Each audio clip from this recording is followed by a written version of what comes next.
Halo EA Traders. Nah, jadi sekarang saya akan review lagi ya untuk EA Invictus Gold. Nah, untuk EA ini sudah masuk ke bulan kedua ya. Jadi sudah saya pakai selama 2 bulan. Kemudian akan saya update setiap 1 bulan sekali ya. Nah, terakhir itu updatean ini tanggal 27 Mei ya. Dan mungkin bisa dicek ya, itu hasilnya ada loss ya. Jadi ada sekali loss, itu cukup menyakitkan ya, karena SL untuk Invictus Gold ini itu lumayan, sekitar 3000 pips. Jadi sekali kena SL dengan lot 0,01 itu kena loss sekitar min 30 USD. Sehingga kemarin terakhir itu balance-nya sekitar 80-an ya, 80-an. Kemudian apakah mampu untuk recovery ya untuk 1 bulan ini ya, akhirnya masuk ke minggu ke 8 atau 2 bulan, apakah bisa recovery atau malah loss lagi? Mari kita cek. Oke, ini 112 berarti sudah recovery ya. Sebelumnya itu dah 80-an kalau nggak salah. Sekarang sudah 112 berarti mampu recovery lagi tuh. Oke, mari kita cek untuk hasil di bulan kedua ini. Berarti terakhir dari tanggal 27 berarti Mei ya, Mei tanggal 30 sampai dengan tanggal 20 berapa ya? 25 ya. 24 ya, 24. Oke. Profit 27,49. Oke, lumayan ini. Dia bisa recovery. Keren juga nih. Mari kita cek untuk hasil mingguannya aja. Berarti setelah minggu keempat, minggu kelima. Minggu kelima berarti dari Mei tanggal 30 sampai dengan tanggal 3. Sampai dengan tanggal 3 ini minggu kelima. Sip. Oke, dapat 3,92. Nah, di sini saya pakai time frame H1 ya. Ini akun Pro ya, akun Pro Agnes. Dengan start modal 100 USD, kemudian time frame-nya adalah time frame H1, sehingga untuk OP ya atau open order itu cukup makan waktu ya. Jadi open ordernya bukan harian ya, sehingga di sini bisa dicek ini tanggal 30 ya, ada open posisi, kemudian tanggal 31 open posisi, kemudian tanggal 1 ada OP ya, kemudian tanggal 2 dan tanggal 3 sama sekali nggak ada ya, atau masih floating ya. Tapi di sini benar-benar nggak ada close ya, tanggal 2 dan tanggal 3. Sehingga EA ini bukan termasuk EA yang OP harian ya. Kemudian saya setting di sini adalah one shoot ya. One shoot di sini adalah dengan satu posisi baik buy maupun sell itu akan ada SL dan ada TP-nya ya. Sehingga akan clear dulu, baru dia akan OP lagi untuk posisi mau buy atau sell berikutnya ya. Bisa dicek di sini, ini tanggal 30 tuh. 1 kali OP ya. Kemudian untuk SL-nya di sini, kena SL ini adalah trailing stop ya.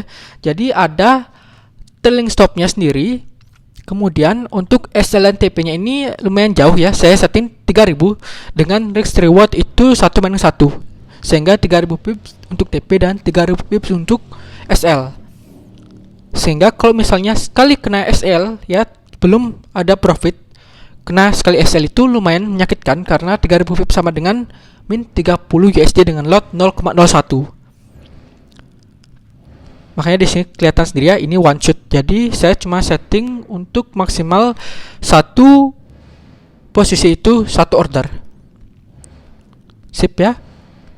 Oke, lanjut lagi. Ini baru minggu kelima, lanjut ke minggu ke-6. Minggu ke-6 berarti dari tanggal 6 ya, dari tanggal 6 Juni sampai tanggal 10. Sampai tanggal 10. Ini lumayan nih. Ini sampai dengan 8 USD ini profitnya, keren sekali. Oke, ini tanggal 3 tuh. Tanggal 3 ternyata ada OP ya. Cuman tanggal 3 ini kan hari Jumat tuh, hari Jumat. Kemudian close-nya di sini ternyata tanggal 8 ya. Ternyata makan waktu tuh. Harusnya kan tanggal 6 ya. Tanggal 6 itu hari Senin ya, tanggal 6. Itu udah 1 hari, tanggal 7, 2 hari, tanggal 8, 3 hari. Berarti ini floatingnya sekitar 3 hari baru akhirnya close ya.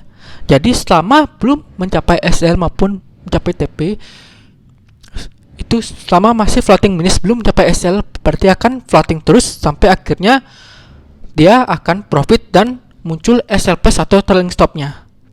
Maka dia close sampai, jadi bisa floating berharian itu bisa ya, karena belum mencapai untuk SL, karena SL-nya jauh sekali, 3000 pips. Lanjut lagi, ini tanggal 9 ada OP tuh.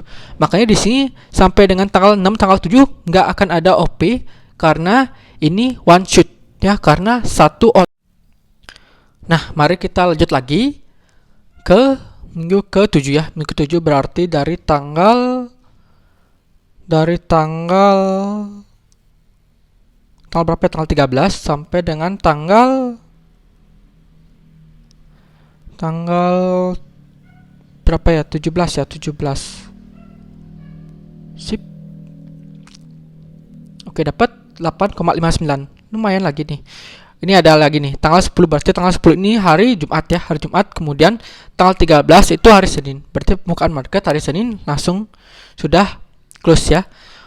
Nah, ini saya bilang makanya one shot itu benar-benar hanya satu OP aja, buy aja misalnya atau sell aja sampai clear dulu ya, sampai walaupun harian, 3 hari, 5 hari maupun seminggu itu nggak akan ada OP lagi ya, karena benar-benar satu posisi aja. Nah, kemudian lanjut lagi, ini tuh lumayan ya, dapat 8. Kemudian lanjut lagi, ini minggu ke-8 ya, atau tepat 2 bulan. Itu berarti dari tanggal berapa, 20 sampai dengan tanggal 24. Sip, dapat. Oh, ini tuh cuma ada 2 posisi, tanggal 21 dan tanggal 23. Sedangkan tanggal 20, 22 dan 24 benar-benar nggak ada open posisi.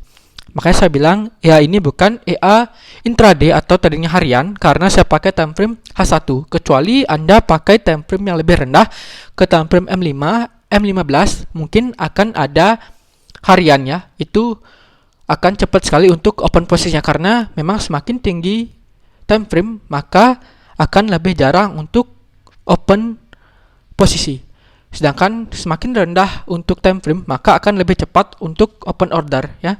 Sehingga lakukan dengan resiko sendiri. Jadi kalau misalnya pakai time frame yang lebih rendah, otomatis open posisinya lebih cepat, kemudian resikonya juga lebih besar dibandingkan dengan time frame lebih tinggi, opennya jarang, dengan resikonya itu lebih kecil ya, seperti itu. Jadi lakukan dengan resiko sendiri aja gitu. Oke. Nah, kemudian untuk drawdown-nya seberapa ya? Mari kita cek untuk berapa sih drawdown selama 2 bulan ini. Kita ke MK5. Nah, ini dia MK5-nya, Invictus Gold ya. Ini grow 13% tuh, ada merah ya, turun ke bawah, ini merah berarti sempat kena SL loss ya. Kemudian dia recover lagi, naik sehingga akhirnya profit 13%. Kemudian di sini drawdown-nya tuh 27,6%. Lumayan kecil juga nih. Kemudian untuk profit rate-nya 93% ya. Kemudian loss rate-nya 6,5%. Ini benar saya tumen ini lihat profit rate-nya, win rate-nya itu 90% loh. Oke, tapi ya saya ingatkan kembali, profit rate persennya tinggi dibandingkan dengan loss rate ini berarti tidak menjamin bahwa EA ini profitable ya.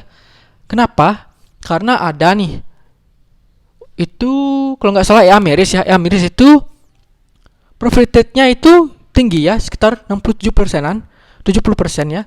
Kemudian untuk loss rate-nya atau loss rate-nya itu sekitar 20% ya, 20-30%.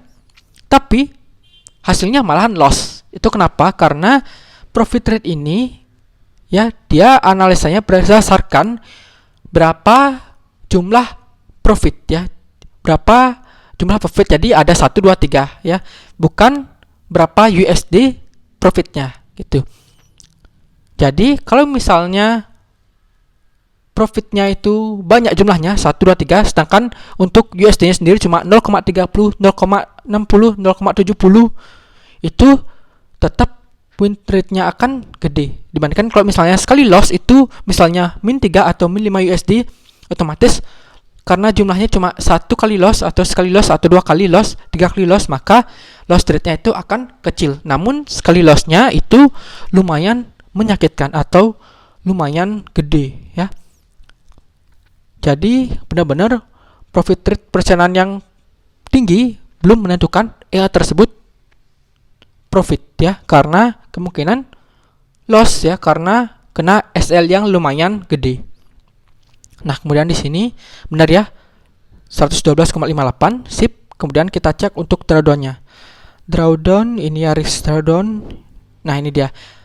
Relatif drawdown by balance ya. By balance 27,62%, paling gede 27,6%. Ini 30,06. Berarti kena SL. Ini baru selama 2 bulan baru sekali kena SL ya, karena SL-nya cukup jauh.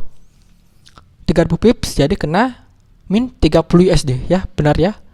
Min 30, sip. Oke deh, mantap sekali, sudah grow 13%. Memang menyakitkan sih kena SL-nya terlalu jauh ya, 3000 pips. Tapi kalau misalnya SL-nya terlalu dekat juga, kemungkinan EA ini lebih cepat kena SL gitu.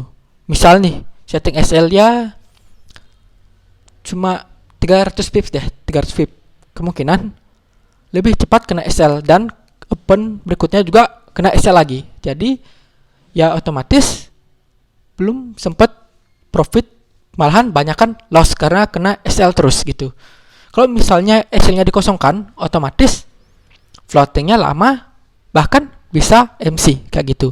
Nah, itulah gunanya SL untuk rem ya, untuk rem supaya stop ya, supaya stop sampai modal batas kita di berapa kita sanggup untuk resikokan untuk uang kita. Jadi nggak sampai untuk MC seperti itu, oke? Jadi benar-benar harus tahu berapa yang kita resikokan ya. Jadi untuk yang one shoot ya, banyak sekali yang minat yang one shoot tapi minatnya selalu profit ya, nggak mau kena SL. Padahal one shoot itu harus berani kena SL ya. Kenapa ya? Karena kalau misalnya nggak ada SL, otomatis nggak ada rem, atau misalnya malah menyalahkan ini EA martingale nih, disalahkan EA martingale. Padahal jelas-jelas kalau misalnya mau one shoot harus berani kena SL. Kalau nggak berani ya udah nggak usah pakai EA one shoot, nggak usah pakai EA marti, nggak usah trading ya. Itu aja kuncinya, oke? Nah, jadi untuk hasil selama 2 bulan ini cukup ya. Saya sudah share untuk bisa recovery ya 13%. Kemudian untuk drawdown-nya juga sudah saya tampilkan 27,6. Sip ya. Jadi cukup sekian untuk review hasil EA Invictus Gold selama 2 bulan ini.